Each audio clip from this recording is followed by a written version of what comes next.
জুলাই অভ্যুত্থানে ক্ষমতাচ্যুত আওয়ামী লীগ সভাপতি ও সাবেক প্রধানমন্ত্রী শেখ হাসিনা সহ ১২ জনের নামে রেড নোটিশ জারির আবেদন জানিয়ে ইন্টারপোলে চিঠি দিয়েছে পুলিশের national central bureau NCB.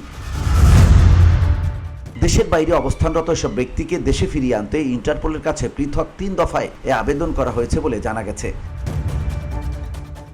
Red notice জারির আবেদনের তালিকায় শেখ হাসিনা ছাড়াও নাম রয়েছে আওয়ামী লীগ সাধারণ সম্পাদক ওবায়দুল কাদের, সাবেক স্বরাষ্ট্রমন্ত্রী আসাদুজ্জামান খান কামাল, সাবেক পররাষ্ট্রমন্ত্রী হাসান মাহমুদ, আকমা মোজাম্মেল হক, জাহাঙ্গীর কবির নানক, নসরুল হামিদ বিপু, মোহাম্মদ আলী আরাফাত, মহিবুল হাসান চৌধুরী, সাবেক মেয়র শেখ ফজলে নূর তাপস, সাবেক প্রতিরক্ষা বিষয়ক উপদেষ্টা তারিক আহমেদ সিদ্দিকী ও সাবেক আইজিপি বেনজির আহমেদ।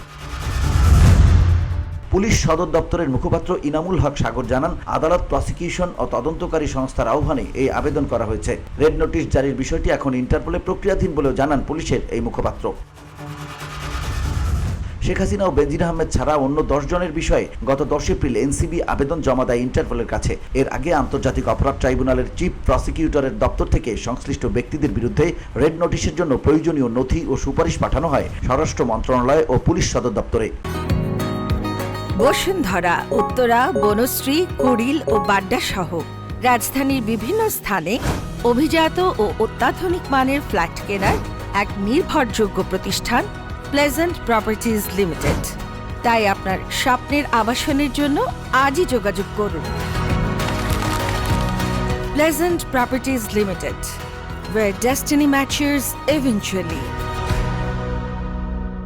শেখ হাসিনার বিষয়ে ইন্টারপোলকে রেড অ্যালার্ট জারির অনুরোধ করা হয় 2024 সালের নভেম্বর মাসে। অন্যদিকে বেনজির আহমেদের বিরুদ্ধে দুর্নীতি দমন কমিশনের আবেদনের প্রেক্ষিতে চলতি বছরের ফেব্রুয়ারিতে ইন্টারপোলে আবেদন করা হয়। এর আগে ঢাকার একটি আদালত তার বিরুদ্ধে রেড নোটিশ জারির জন্য নির্দেশনা দেন। ইন্টারপোলের মাধ্যমে অভিযুক্তদের দেশে ফিরিয়ে আনার পাশাপাশি ভারতসহ যেসব দেশের সঙ্গে বাংলাদেশের বন্দী প্রত্যর্পণ চুক্তি রয়েছে সেই চুক্তির আওতায় ফেরত আনার উদ্যোগও নিয়েছে অন্তর্বর্তীকালীন সরকার। তবে এই প্রক্রিয়া জটিল ও দীর্ঘসূত্রতা সাপেক্ষ এমনটাই জানিয়েছেন সংশ্লিষ্ট কর্মকর্তারা। VOD Bangla news desk.